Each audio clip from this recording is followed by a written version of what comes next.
আসসালামু আলাইকুম প্রিয় শিক্ষার্থীবৃন্দ, কেমন আছো? আশা করি ভালো আছো।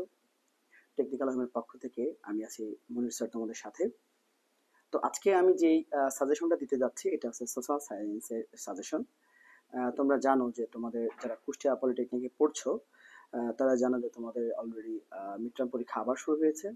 যদি একটু আন্দোলনের জন্য একটু সমস্যা চলতেছে, আশা করি খুব শীঘ্রই এই সমস্যার সমাধান হবে। তারপরে আমাদের উচিত প্রত্যেকের প্রস্তুতি যথাসম্ভব ক্লাসে নিয়ে যাওয়ার জন্য। এই জন্য আসলে আমরা শুরু করতে যাচ্ছি আমাদের সাজেশনটা, একটু সবাই মনোযোগ দিয়ে দেখবে আশা করি সম্পূর্ণ। তার আগে ছোট্ট একটা কথা বলতে চাই, যারা অফলাইন ব্যাচে ভর্তি হতে চাও, যারা বিভিন্ন কোর্সে ভর্তি হওয়ার কারণে আমাদের ব্যাচে ভর্তি হতে পারছো না, তাদের জন্য ফাইনাল পরীক্ষার জন্য মিডের পর থেকে আমাদের নতুন ব্যাচ শুরু হতে যাচ্ছে। সুতরাং তোমরা খুব অল্প খরচে সেখানে ভর্তি হতে পারো। এই জন্য তোমাদের পরবর্তী আমাদের যে ব্যাচ থাকছে তোমাদের প্রত্যেককে আমন্ত্রণ থাকবে আমাদের ব্যাচে ভর্তি হওয়ার জন্য। তো দেখো আমরা প্রথম অধ্যায়ে আলোচনা করি। প্রথম অধ্যায়ে আমাদের যে অতি সংক্ষিপ্ত প্রশ্নগুলো আছে সেখানে আমাদের পাঁচটি প্রশ্ন পড়তে হবে, যেমন সামাজিক বিজ্ঞান কি, সম্পদ কাকে বলে, এর বৈশিষ্ট্যগুলো লেখো, সামাজিকরণ কি, মোট আয় ও নিট আয় কি, সংবিধান ও সম্পদ কি, সঞ্চয় কি ও রাষ্ট্রবিজ্ঞানের জনক কে। তো এই প্রশ্নগুলোর মধ্যে সবচেয়ে বেশি ইম্পর্টেন্ট যেটা সেটা হচ্ছে এক নাম্বারটা, ভেরি ইম্পর্টেন্ট এই কোশ্চেনটা, এবং তিন নাম্বারটা। হ্যাঁ, এই দুইটা কোশ্চেন বেশি গুরুত্বপূর্ণ, আশা করি দুটো প্রশ্ন বেশি গুরুত্ব দিয়ে পড়বে। তারপর আসে সংক্ষিপ্ত প্রশ্ন। সংক্ষিপ্ত প্রশ্নে যে প্রশ্নগুলো আছে তার মধ্যে আছে সঞ্চয় ও বিনিয়োগের মধ্যে সম্পর্ক আলোচনা করো, মূল্য দামের পার্থক্য লেখো, সকল সম্পদই দ্রব্য কিন্তু সকল দ্রব্য সম্পদ নয়।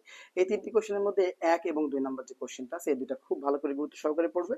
এই দুটার মধ্যে একটা প্রশ্ন তুমি কমন পাবা ইনশাল্লাহ। তারপর আসলে রচনামূলক প্রশ্নে, রচনামূলক প্রশ্নের মধ্যে দুইটা কোশ্চেন আমরা রাখছি প্রথম অধ্যায়ে।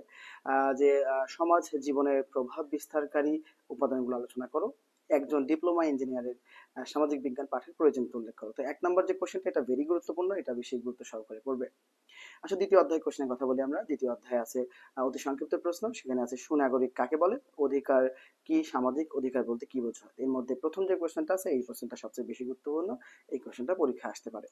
চলে আসো তারপরের পৃষ্ঠে আমরা যাই, সেখানে আমাদের সংক্ষিপ্ত প্রশ্ন দ্বিতীয় দ্বিতীয় অধ্যায়ের একটি প্রশ্ন আছে, যে প্রশ্নটা সবচেয়ে গুরুত্বপূর্ণ একটা প্রশ্ন, সেটা হচ্ছে যে সুনাগরিক গুণাবলী কি কি বর্ণনা করো।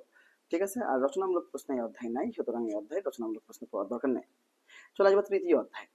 তৃতীয় অধ্যায়ে আছে দুইটা কোশ্চেন, একটা হচ্ছে সার্বভৌমত্ব ও সার্বভৌম ক্ষমতা কি, আইন কি, এক কক্ষ বিশিষ্ট আইনসভা কি। এর মধ্যে এক নম্বর প্রশ্নটা বেশি গুরুত্বপূর্ণ, এটা একটু বেশি গুরুত্ব সহকারে দেখবে। তারপর আসে সংক্ষিপ্ত প্রশ্ন, এর মধ্যে সরকার কাকে বলে, আইন প্রথার মধ্যে পার্থক্য লিখো, সুশাসনের উপাদানগুলো লেখো, গণতন্ত্রের বৈশিষ্ট্যগুলো লেখো। এই প্রশ্নগুলোর মধ্যে এক এবং দুই নম্বর কোশ্চেনটা বেশি গুরুত্বপূর্ণ, এই দুটা কোশ্চেন বেশি গুরুত্ব সহকারে পড়বা। রচনামূলক প্রশ্নের মধ্যে আসো, রাষ্ট্র কাকে বলে, রাষ্ট্রের উপাদানগুলো লেখো, সুশাসন প্রতিষ্ঠায় গণতন্ত্র সরকারের ভূমিকা লেখো। এর মধ্যে বেশি গুরুত্বপূর্ণ প্রথমটা, এটা একটু গুরুত্ব সহকারে বেশি পড়বা।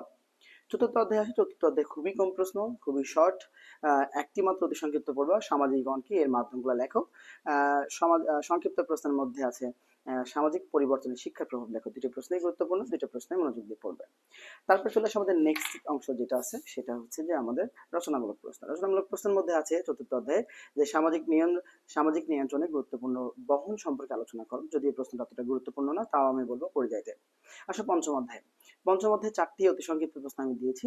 প্রথমটা হচ্ছে উপযোগ কি, দুই নম্বরে জাতীয় আয় কাকে বলে, জিডিপি বলতে কি বোঝো বা জিএনপি কি, যোগান কি, উপযোগ সৃষ্টির প্রক্রিয়া কয়টি ও কি কি। এই প্রশ্নগুলোর মধ্যে সবচেয়ে বেশি গুরুত্ব সহকারে পড়বা জিডিপি এর প্রশ্নটা, এবং জাতীয় আয় কাকে বলে দুটা প্রশ্ন বেশি গুরুত্ব সহকারে পড়বা, উপযোগ কি এই প্রশ্ন গুরুত্ব সহকারে পড়বা। সংক্ষিপ্ত প্রশ্নে আসো, সংক্ষিপ্ত প্রশ্নে দুইটা প্রশ্ন আমি এখানে দিয়েছি। ক্রম হ্রাসমান উপযোগ বিধির সংক্ষেপে আলোচনা করো, চাহিদা স্থিতিস্থাপকতা অস্থিতিস্থাপকতা কি। প্রথম প্রশ্নটা বেশি গুরুত্ব সহকারে পড়বা। আসলে রচনামূলক প্রশ্ন, যে কোশ্চেনের মধ্যে এক নম্বরটা আমি বলতেই পারি এই কোশ্চেনটা 100% পরীক্ষা আসতে পারে, সেটা হচ্ছে একটি কাল্পনিক চাহিদা সূচি হতে চাহিদার রেখা অঙ্কন করো। এই প্রশ্নটা খুব গুরুত্ব সহকারে পড়বে এবং একটু ভালো করে প্র্যাকটিস করবা কোশ্চেনটা। দুই নম্বর যে কোশ্চেনটা আছে এটা যদিও একটু কম গুরুত্বপূর্ণ, ক্রমহ্রাসমান প্রান্তিক উপযোগ বিধি কি, সূচি ও রেখাচিত্রের সাহায্যে এই বিধি বর্ণনা করো। তো এই হচ্ছে আমাদের সাজেশনটা, যেখান থেকে আমি 100% তোমাদেরকে কনফার্ম করছি, যেখানে তোমাদের সব কম প্রশ্ন কমন পাবা। আরেকটা ছোট্ট একটা বিষয়, সেটা হচ্ছে যে তোমরা জানো যে তোমাদের যে সাদা খাতা জমা দেওয়ার যে বর্তমান যে এটা চলছে যে আন্দোলনটা, সেটা জন্য আসলে কতটুকু আন্দোলন সফল করা যাবে এটা একটা গুরুত্বপূর্ণ বিষয়। তো যাই হোক, তুমি তোমাদের প্রস্তুতি নিয়ে যাবো, পরীক্ষার যথাযথ প্রস্তুতি, যাতে প্রস্তুতি কোনো কমতি না থাকে, পরীক্ষা যাতে হলে সঠিকভাবে যদি হয় সেখানে যেন তুমি লিখতে পারো। সব পরীক্ষাগুলোর আগেই যে এই আন্দোলন হবে এমন নাও হতে পারে, সুতরাং আমার সাজেশন থাকবে প্রত্যেকের যত সম্ভব গুরুত্ব সহকারে পরীক্ষার হলে যাওয়া। আর এই সাজেশন যেগুলো আমি মার্ক করে দিলাম এগুলোকে আগে পড়বা, আর বাকিগুলো একটু পরে পড়লেও সমস্যা নাই, তো বাকিগুলো একটু দেখে গেলেই পারবা। ছোট একটা কথা, সেটা হচ্ছে যে যে অতি সংক্ষিপ্ত প্রশ্ন সেটা 1 থেকে 2 লাইনের মধ্যে কমপ্লিট করবা। আবার যেটা সংক্ষিপ্ত প্রশ্ন সেটা 1 পৃষ্ঠা, হ্যাঁ 1 পৃষ্ঠা লিখবা। আর যেটা রচনামূলক প্রশ্ন থাকবে সেটা 2-2.5 পৃষ্ঠা থেকে 3 পৃষ্ঠা যেন লেখা হয়। এটা লিখলেই মূলত সামাজিক বিজ্ঞানে ভালো মার্ক পাওয়া যায়।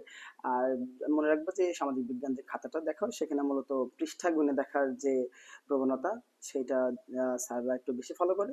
তো সুতরাং একটু একটু বেশি বেশি লেখার ট্রাই করবা। ঠিক আছে, আজকে এতটুকু শেষ করছি। দেখা হবে আমাদের পরের ভিডিওতে। আসসালামু আলাইকুম রহমতুল্লাহি ওয়া বারাকাতুহু।